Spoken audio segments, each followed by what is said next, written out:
ఆసక్తితో బిడ్డలు కనబడుచున్నారు. తీసుకున్నాం దేవుని కుటుంబంలో ఆశీర్వాదపు ప్రార్థన అనగా ప్రతి నెలలో 2వ శనివారం కొద్ది సమయం మనం గడిపేద్దాం.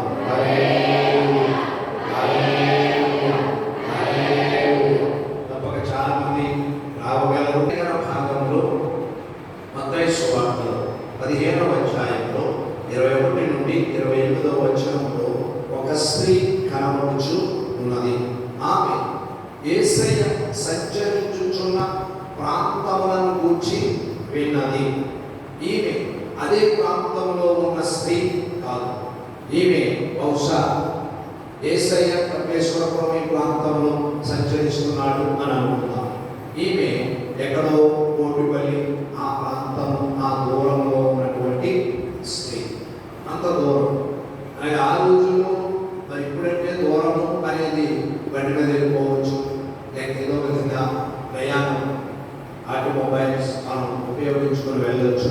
ఆ రోజుల్లో అంతా నడిచి మాత్రమే రావాలి. ఈ స్త్రీ ఎక్కడో ఉన్న ఆమె యేసయ్యను గురించి చాలా మంచి మాటలు విన్నది. ఆయన స్వస్థపరిచేవాడు అని విన్నది. ఆయన దావీదు కుమారుడుగా కరుణించుచున్నాడు అని విన్నది. తప్పక తాను విన్న మాటలను తన హృదయంలో భద్రపరుచుకుంది. ఆయన ఏమంటున్నాడు విని తాను తన హృదయంలో భద్రపరుచుకుంది. తన కుటుంబంలో ఒక అవసరత, అత్యవసరత ఒకటి కనిపించింది. ఏమిటి అత్యవసరత? తన కుమార్తె దయ్యము బట్టి బాధపడుచు ఉన్నది. ఈ పరిస్థితిలో ఆమె నా కుమార్తెకు తగిన సహాయం చేయగలిగిన వాడు నేను విన్న దావీదు కుమారుడైన యేసయ్య, కాబట్టి నేను ఆయన ఉన్న చోటికి వెళతాను అని ఒక చక్కని తీర్మానం తీసుకుంది. ముందు స్టెప్ ఏంటంటే నాకు తీసుకున్న మొదటి మెట్టు యేసయ్య రండి అని ఎవరి చేత కబురు పెట్టలేదు. లేకపోతే యేసయ్య మాత్రం చేస్తాడా అని వేరొకరిని అడిగి ఊరుకోలేదు. కానీ యేసయ్య ఎక్కడ ఉన్నాడు అక్కడికి నేను వెళతాను అని తీర్మానం తీసుకుంది. ఆమె అక్కడికి వెళ్ళాలంటే ఇప్పుడు ఏం చేయాలి? తన కుమార్తె ఇంటి దగ్గర విడిచిపెట్టి వెళ్ళాలి. ఆ కుమార్తె పరిస్థితిలో ఉంది. ఏ పరిస్థితిలో ఉంది? దయ్యము బట్టి బాధపడుచు ఉన్న పరిస్థితిలో ఉంది. అలాంటి వారిని విడిచిపెట్టి వెళ్ళడం సాధ్యమా? ఒకవేళ విడిచిపెట్టి వెళ్ళాలి అంటే చాలా కష్టం. నిజంగా విడిచిపెట్టి వెళ్తే పక్కోళ్ళు మంది ఊరుకుంటారా? పక్కోళ్ళు ఊరుకుంటారా? పక్కోళ్ళు ఊరుకోరు. మనం చాలా మంది ఏం చేస్తారు? బలపరుస్తారా? ఒక పాపం ఏడు వేసే దగ్గరికి వెళ్ళింది, సహాయానికి వెళ్ళింది అని అంటారా? అని అంటారు. ఏమంటారు? వీళ్ళు ఆ పిల్లలు వదిలేసి వెళ్ళిపోయింది అని వాళ్ళే లోకంలో ఎక్కువ మంది ఉంటారు. ఇప్పుడు కూడా నేను విన్నాను, ఆ యేసయ్య పలానా ప్రాంతంలో ఉన్నాడు, నిజానికి ఆ జనులకే ఆయన ఆశ్చర్యకార్యాలు చేస్తూ ఉన్నాడు. కొంతమంది ఆత్మలు చెప్పారు ఆయన అక్కడ వాళ్ళకే చేస్తున్నాడు, అక్కడే చేస్తున్నాడు అని చెప్పారు.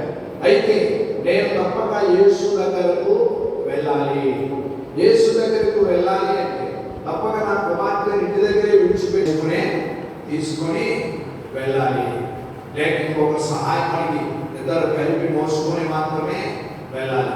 ఈ రోజుల్లో మనకున్న సౌకర్యాలు కొంచెం దేవుడిచ్చిన సౌకర్యాల్లో మనం పెరుగుతూ ఉన్నాం.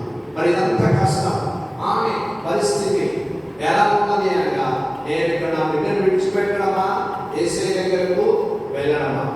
సందిగ్ధంలో ఉన్నప్పుడు ఆమె ఏ స్టెప్ తీసుకుంది అంటే నేను యేసు దగ్గరకే వెళ్తాను అనే ఒక మంచి నిర్ణయం ఆమె తీసుకుంది. ఈ వెలుగులో మనం చూస్తున్నాం ఎన్నిసార్లు మనకున్న పరిస్థితులను పక్కన పెట్టి లేక మనకున్న విషయాలను విడిచిపెట్టి దేవుడి దగ్గరకు వెళ్దా అనే తీర్మానం మనం తీసుకోగలుగుతున్నామా? అయ్యో ప్రపోలు ఏమంటారు, ఇలా విడిచిపోతే కాకపోతే మా అంటారు ఒట్టి మనసుగా వదిలేసి వెళ్ళిపోయింది అంటారు. ఏం కాదు ఇలాంటి పరిస్థితులు చాలా రకరకాలు. సమాజం మనల్ని విడిచి వెళ్ళనివ్వదు. నీవు దేవుడి దగ్గరికి వెళ్ళొచ్చు, అక్కడికి వెళ్ళి నీవు సహాయం పొందుకుంటావు, వెళ్ళు సహోదరి అని బలపరిచే వారు ఉన్నారు. కానీ చాలాసార్లు మనం వెనకకు లాగే వారే ఉంటారు. ఆమె అద్భుతముగా ఈ మొదటి మెట్టులో ఆమె అద్భుతమైన మెట్టులో లేక విశ్వాసంలో ఆమె మొదటి మెట్టు తీసుకుంది. ఏమిగా మెట్టు అంటే నేను యేసు ఉన్న చోటికి వెళతాను అని. మొత్తం మీద ఆమె ప్రయాణం చేసింది, చాలా అలసిపోయింది. చివరికి యేసయ్య ఉన్న ప్రాంతానికి వచ్చింది. కనాను ప్రాంతం నుండి యేసయ్య ఉన్న ప్రాంతమునకు వచ్చి ఆమె చెప్తూ ఉంది, దావీదు కుమారుడా నన్ను కరుణించుము. ప్రభువా దావీదు కుమారుడా నన్ను కరుణించుము, నా కుమార్తె దయ్యం పట్టి బాధపడుచున్నదని కేకలు వేశాను. వచ్చినామే యేసయ్య చెవులు చెప్తుందా? ఎవరికి వినబడకుండా చెప్తుందా? లేదు. ఆమె కేకలు వేస్తుంది. ఎవరి కొరకు కేకలు వేస్తుంది? తన కొరక? వేరొకరి కొరకు. తన కుమార్తె కొరకు ఆమె దేవుడి దగ్గర కేకలు. నా కేకలు ఏంటి? కేకలు ప్రభువా దావీదు కుమారుడా నన్ను కరుణించుము అనే కేకలు. దేవుడికి స్తోత్రం. మనం మిగిలిన కేకలు చాలా వేస్తాం. ఏ కేకలేయో అసలైన కేకలేయో కదా. కొంతమందితో చాలా బాగుగా కూడా కేకలు వేస్తూ ఉంటారు. దేవుడి సరికి వచ్చేసరికి ఇక కేకలతో ఆల్మోస్ట్ ఇది పలికిరా అన్నట్టుగా ఈమె చక్కగా కేకలు వేస్తుంది. ప్రభువా దావీదు కుమారుడా నన్ను కరుణించు. నీవు నన్ను కరుణిస్తే నా కుమార్తెకు మేలు జరుగుతుంది. నా కుమార్తె కొరకు నేను మీ దగ్గరకు వచ్చాను. నేను బాగానే ఉన్నాను, నా పరిస్థితి బాగానే ఉంది. అయితే నా కుమార్తె ఎదుర్కొచ్చినటువంటి పరిస్థితి, ఎన్నో పరిస్థితులు, ఎక్కడెక్కడికి వెళ్ళినా జవాబు లేదు. నీ దగ్గర జవాబు కానీ వెతుకుచు ఎంతో ప్రయాసంతో వచ్చాను. ఆమె అంతగా కేకలు వేస్తుంటే తర్వాత వచ్చి ఏం చెప్తుందండి? అందుకాయన ఎవరైనా యేసయ్య ఒక్క మాట అయినను చెప్పలేదు. యేసయ్య మౌనంగానే ఉండిపోయాడు. యేసయ్య మౌనంగా. మరి కేకలు యేసయ్యకి వినపడలేదా? యేసయ్యకి వినపడ్డాయి లేదా? యేసయ్యకి వినపడ్డాయి. అయినా ఆయన ఏం చెప్పలేదు, మౌనంగానే ఉండిపోయారు. ఒక మాట ఆయన నేర్పించడానికి మౌనముగా ఉన్నాడు. కొన్నిసార్లు దేవుడు మౌనముగా ఉంటే మనం విసుగు చెందుతాం. దేవుడు మౌనముగా ఉంటే మనము ఇక ఓపికను కోల్పోతాం, ఓర్పును కోల్పోతాం. నేనేం మాట్లాడడం లేదు, నేనేమి మాట్లాడడం లేదు, ఏమి జవాబు చెప్పడం లేదు. ఏ విధమైన ఏదో చెబుతున్నా ఉండిపోయాడైనా నా మాట ఆయన అసలు వినలేదా? నేను మామూలుగా చెప్పడం లేదు, నేను కేకలు వేస్తూ ఉన్నాను. అయినా తర్వాత ఆమె ఆ మాట విన్న తర్వాత కూడా అప్పుడు ఆయన శిష్యులు యేసయ్య దగ్గరికి వచ్చి అంటున్నారట, ఈమె అనగా ఈ స్త్రీ మన వెంబడి వచ్చి కనుక ఆమెను పంపివేయము అని ఆయనను వేడుకున్నారు. ఇక శిష్యులు పట్టించుకున్నారు. శిష్యులు ఆమె కేకలు విని యేసయ్య ఆమెకు సహాయం చేసి పంపించేస్తే ఎంత బాగుంటుంది అని వాళ్ళు అనుకున్నారు. అయితే సర్వశక్తివంతుడైన యేసయ్య కొన్ని ఆ విషయాలు ఆయన సైలెంట్గా ఉండడానికి కారణము ఉన్నది. అక్కడ ఒక ప్రత్యేకమైన పాఠం ఆయన నేర్పించడానికి ఉన్నాడు. ఆమె ఓర్పును కోల్పోలేదు, సహనమును కోల్పోలేదు, విసుగు చెందలేదు. రెండవ మెట్టు ఆమె విసుగు చెందలేదు. విశ్వాసంలో మొదటి మెట్టు యేసయ్య దగ్గరకు వచ్చింది.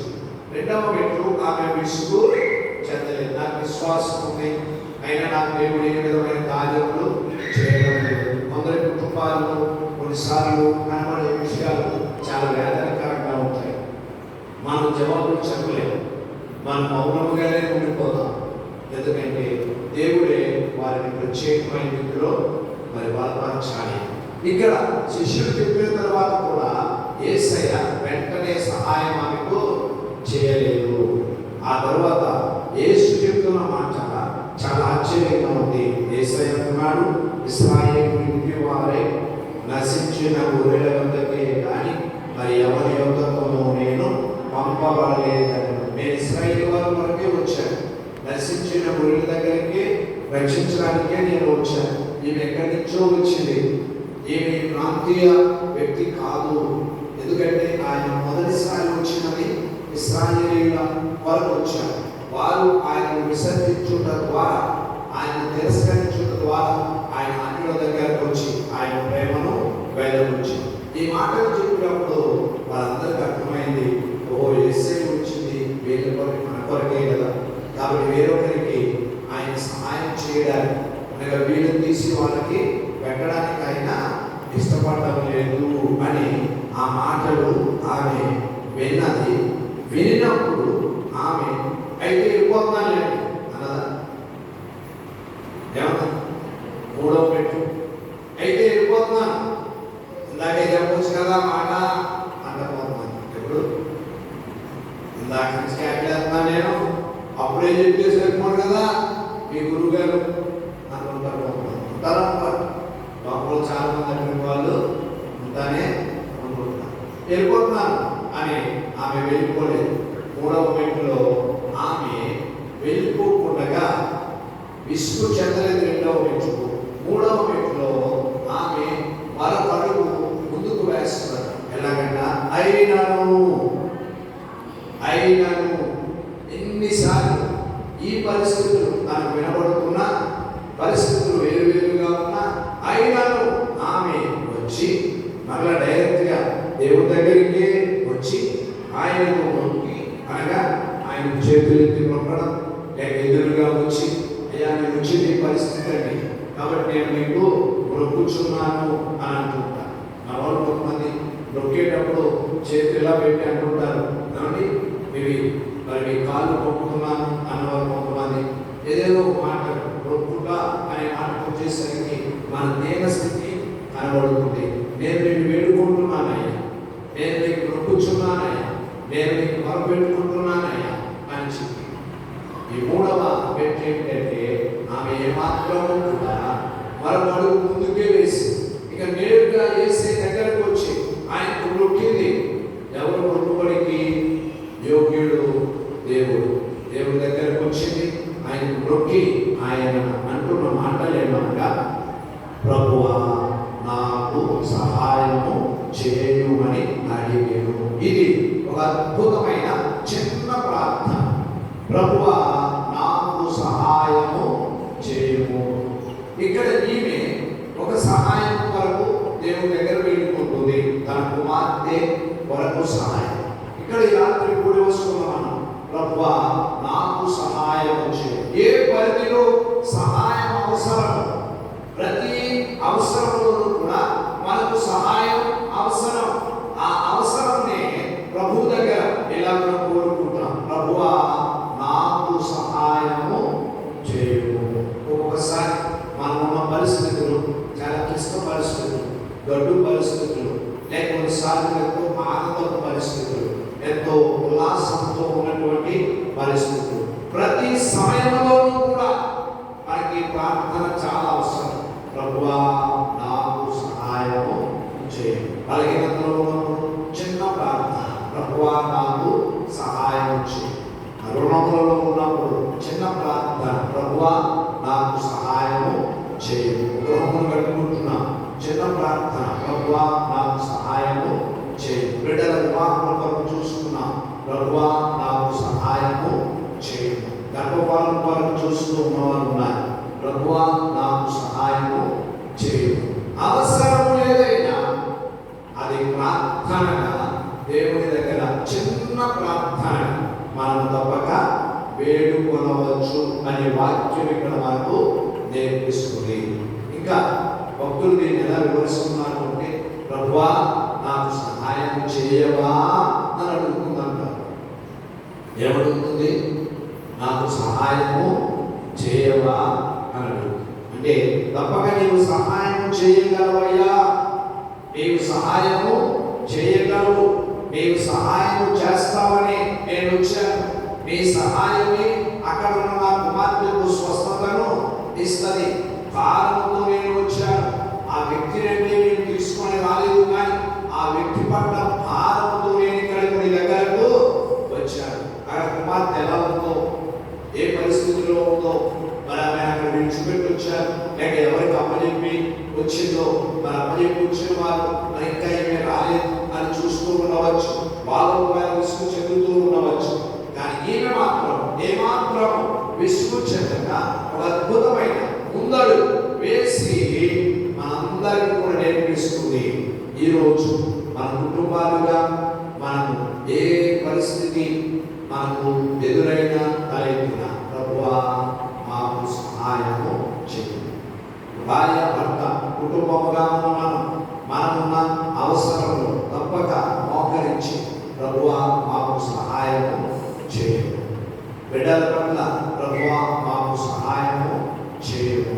చాలాసార్లు మనము దేవుని చిత్తాన్ని మలచడానికి చూస్తాం, దేవుని చిత్తాన్ని మన ఇష్టం వచ్చినట్టుగా మలుచుకోవడానికి చూస్తాం. అదే మాత్రం చేయకూడదు. ప్రభువా నీ చిత్త ప్రకారమైన నీ సహాయము మాకు కావాలి. దేవునికి స్తోత్రం. హల్లెలూయా, హల్లెలూయా. అదే సహాయం ఆమె అడిగినప్పుడు వెంటనే యేసయ్య సహాయం చేసేస్తారు అన్నాడా?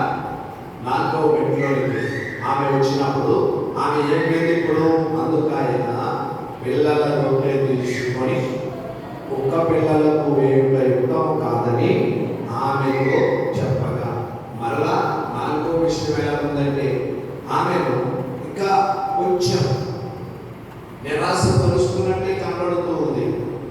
అయినా ఆమె నిరాశ చెందలేదు. హల్లెలూయా. ఆమె నిరాశ పరుస్తున్నాడు ఆయన. నేనేదో కుక్క పిల్లలకి రొట్టె వేయడానికి రాలేదు, పిల్లలకు రొట్టె ముక్కలు ఇవ్వడానికి వచ్చాను. పిల్లల రొట్టె ముక్కలు కుక్క పిల్లలకు వేయడానికి రాలేదు. ఒక మాటలో చెప్పుకోవాలంటే ఒకవేళ ఆ మాట విన్న తర్వాత ఆమె నిరాశ పడుతుంది, డిస్కరేజ్ అయిపోయిందేమో.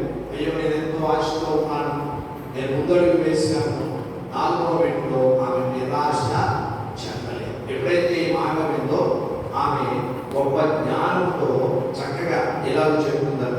ఆమె నిజమే ప్రభువా, కుక్క పిల్లలు కూడా తమ యజమానుల బల్ల మీద నుండి పడు ముక్కలు తినడు కదా అని చెప్పి దేవునికి స్తోత్రం. హల్లెలూయా. నిరాశ చెందలేదు. ఐదవ మెట్టు ఆమె ఎంత ధైర్యంగా మాట్లాడుతుంది అంటే నా అవసరం తీర్చబడింది అని నమ్మిందట. ఎలాగంటే తప్పక యజమానులు భోజనం దగ్గర వాళ్ళ దగ్గర భోజనం చేస్తుంటే ఈ ముక్కలు పడినప్పుడు ముక్కలు ఎక్కడ ఉంటాయి? ముక్కలు సాధారణంగా బల కింద ఉంటాయి. ఉంటే ఏం చేస్తుంటాయి? అవి పడిన ముక్కల్ని తింటూ ఉంటాయి. కాబట్టి ఆ రీతిగా తప్పక ఆ ముక్కలు నాకు దొరికితే చాలు అని అందట. దేవునికి స్తోత్రం. హల్లెలూయా. ఆమె స్వస్థత ఎక్కడ పొందుతుంది అంటే రొట్టె ముక్కలో స్వస్థత. హల్లెలూయా. బ్రెడ్ ఆఫ్ హీలింగ్ అన్నాడు ఒక భక్తుడు. ఏది స్వస్థతనిచ్చే రొట్టె ముక్క. దేవునికి స్తోత్రం. ఆమె ఆ రొట్టె ముక్క ఎంత ఆసక్తిగా చూస్తుంది అంటే ఆ రొట్టె ముక్క నేను తిన్నానంటే తప్పక అక్కడ ఉన్న కుమార్తె స్వస్థత పొందుతుంది. నాకు ఇప్పుడు స్వస్థత తప్పక దొరుకుతుందని ఆమె నమ్మింది. మరి ఈమె నన్ను పిల్లన్నారు, లేకపోతే నన్ను కుక్క అన్నారు, నన్ను అక్క అన్నారు, ఇంకా ఏం పెట్టుకోవాలి? ఆ నిరాశ అసలు రానివ్వలేదు. నాకు తప్పక ఆ బల్ల దగ్గర నేను ఉంటాను, వాళ్ళ కింద నేను ఉంటాను. తిన్న రొట్టెలలో నుండి జారిపడే ముక్కలే నాకు సహాయం చేస్తాయి. అవి నాకు మేలు చెప్పమైన సంఖ్యలోనికి, ఒక అద్భుతమైన స్థాయిలోనికి తీసుకొని వచ్చి దేవునికి స్తోత్రం. విశ్వాసం అడుగు వేసింది, విసుగు చెందలేదు, ముందడుగు వేసింది, నిరాశ చెందలేదు. ఇప్పుడు విశ్వాసము ఒక స్థాయిలోకి తెచ్చుకుంది. ఎంత స్థాయిలోకి తెచ్చుకుందంటే ఇక నాకు అవసరమైనది దొరికేస్తుంది. నాకు అవసరమైనది ఆ రొట్టె ముక్కలో స్వస్థత ఉంది. వల్ల మీద నుండి పడి కింద పడే ముక్క నాకు దొరికితే చాలు, అదే నాకు ప్రాప్తి. అది నాకు దొరికితే అక్కడ ఉన్న నా కుమార్తె స్వస్థత పొందుతాదని చాలా ఆసక్తితో ఆమె విశ్వాసమును వెళ్ళవచ్చింది. తర్వాత యేసయ్య చెప్పిన అద్భుతమైన మాట. అందుకు యేసు ఇప్పుడు మాట్లాడుతున్నాడు. యేసయ్య అన్న మాటలు, నేను కోరినట్టే ఆమె విశ్వాసం ఎంత పెరిగింది అంటే ఇక దేవుడి దగ్గర నుండి స్వస్థత అనుభవించి వెళ్ళడానికి దేవుడు నాకు అన్ని సిద్ధం చేశాడని, నీ విశ్వాసము ఎంతో గొప్పది అనే మాట. చాలా మంది మాకు విశ్వాసం ఉంది అని అంటారు, కానీ విశ్వాసము చాలా సులువుగా మనం పోగొట్టుకుంటాం, లేక వీడి చేసేసుకుంటాం, దానిని బలహీనపరిచేసుకుంటాం. కానీ తన విశ్వాసంలో ఏమాత్రము వీగిపోలేదు. కానీ ఎంతో ఆసక్తితో ఆమె చెప్పిన మాటల్లో యేసు ఈ మాట చెప్పారు, ఇక్కడ ఈ మాట చెప్పారు. తరువాత ఒక శతాధిపతి తన సేవకుని కొరకు స్వస్థత కొరకు ప్రార్థన చేయడానికి స్వస్థపరచమని యేసయ్య దగ్గరకు వచ్చినప్పుడు ఆ సమాజ మందిరం అధికారి అంటాడు, అయ్యా మీరు నా ఇంటికి రావడానికి నేను యోగ్యుడను కాను. నేను ఇక్కడ ఒక మాట సెలవిస్తే అతను తప్పక బ్రతుకుతాడన్నప్పుడు అప్పుడు కూడా ఇశ్రాయేలులో ఇంత విశ్వాసం కలిగిన వారిని నేను చూడలేదు. ఎంత గొప్ప విశ్వాసంలోనే ఆమె కుమార్తె అక్కడ స్వస్థత పొందేది. ఆమె సహాయాన్ని పొందిందా లేదా? సహాయము పొంది సంతోషంగా వెళ్తుంది. వెళ్తూ వెళ్తూ కనబడిన వాళ్ళందరినీ చెప్పుకుందట, నేను యేసయ్య దగ్గరకు వెళ్ళాను, ఆయన సహాయం చేశాడు, నా కుమార్తె అక్కడ బాగుపడ్డది అని ఆమె చెబుతూ వెళ్తూనే ఉంటుంది. తప్పక మన కుటుంబంలో ప్రతిదినం అవసరములు వెలుగుతూనే ఉంటాయి. కానీ మనం చేయవలసిన ప్రార్థన, ప్రభువా నాకు సహాయం, మాకు సహాయం, మా బిడ్డలకు సహాయం, మా ఇంటి వారికి సహాయం కావాలి. ప్రతిదినం ఆర్థికపరమైన సహాయం కావచ్చు, ఆరోగ్యపరమైన సహాయం కావచ్చు, ఇక ఇహలోక సంబంధమైన వేరు వేరు రీతులుగా ఉన్న సహాయం, ఏ సహాయమైన సహాయం వచ్చేవాడు ఉన్నాడు. హెబ్రీ పత్రిక 13వ అధ్యాయం 5వ వచనంలో మన ప్రభువుని గురించి ఒక చక్కని మాట కనబడుతుంది. మన సహాయకుడు ఎవరు? ప్రభువే నా సహాయకుడు. ఈ దినమున ఆయనను ఆరాధించున్న మనకు అవసరములు చాలా ఉన్నాయి, కానీ సహాయం చేయవాడు ప్రభువు. అందరికీ ఆయన సహాయం చేయగలడు. తప్పక ఈ నెలలో ఒకవేళ మేము ప్రభువా ఈ సహాయం కొరకు నేను ఎదురు చూస్తూ ఉన్నాను, మా ఇంట్లో ఈ సహాయం, లేక నా శరీరంలో ఈ సహాయం, మా బిడ్డల జీవితంలో ఈ సహాయం కావాలి అని మనం వేడుకొనడమే తరువాయి. తప్పక ఆయన సహాయం తప్పక మనకు అందిస్తారు. ఈ వాక్యం బట్టి బలపరచబడిన వారిపై ప్రభువునందు మన ముందుకు సాగిపోదాం. తప్పక కుటుంబ కూడికలు ఒక ప్రత్యేకమైన ప్రార్థన ఏమనగా, ఇంకా మీ కుటుంబంలో రక్షణ లేకుండా ఉన్న వారి వారు ఈ రాత్రి తప్పక ప్రార్థన చేయండి. ప్రభువా మా కుటుంబం, నేను నా కుటుంబం ఈ మందిరంలో కనబడాలి, ఆ కృపను దయచేయండి. ఒకవేళ మీ భర్త గారు లేక మీ బిడ్డలు ఇంకా ప్రభు ప్రేమను తెలుసుకోకుండా ఉన్నాయి కదా, వారు మీ కుమార్తెలు అవ్వచ్చు, మీ కుమారులు అవ్వచ్చు, ప్రభు సన్నిధిలో వారిని రక్షించుమని ప్రార్థన చేసుకుందాం. రెండవ ప్రార్థన, ఇక్కడ కూడి వచ్చి ఆరాధించి ప్రతి కుటుంబం మనకు ఇక్కడ చేరవచ్చి మందిరంలోకి చేరవచ్చి ఆరాధించే ప్రతి కుటుంబం ప్లేస్వరకు నలుమూలు వస్తున్నారు, నలుగురు రంగంలో వస్తున్నారు. ఆయా సమయ అలాగే బాబుపాలెం కొంతమంది మా బిడ్డలు కుటుంబాలను వస్తున్నారు. ఇంకా వేరు వేరు సమయాలు కాకినాడ, రాజమండ్రి నుండి, అమలాపురం నుండి, మండపేట నుండి, మనతో ఏకీభవిస్తున్న బిడ్డలు ఉన్నారు. ఆ కుటుంబాలను కూడా ప్రభువా మీరు ఆశీర్వదించండి అని ప్రార్థించే సమయం. అలాగే సంఘం చెందిన బిడ్డలు కొన్ని కుటుంబాలు మరి వారు ఉన్న పనులను బట్టి కొందరు హైదరాబాద్ పట్టణానికి, కొందరు ఇతర పట్టణాలకు పనులకు వెళ్ళారు. ప్రభువా కుటుంబాలు అలాగే వ్యక్తిగతంగా వారి ప్రాంతాలు వారి తోడుగా ఉండాలి. పోయిన వారం సహోదరి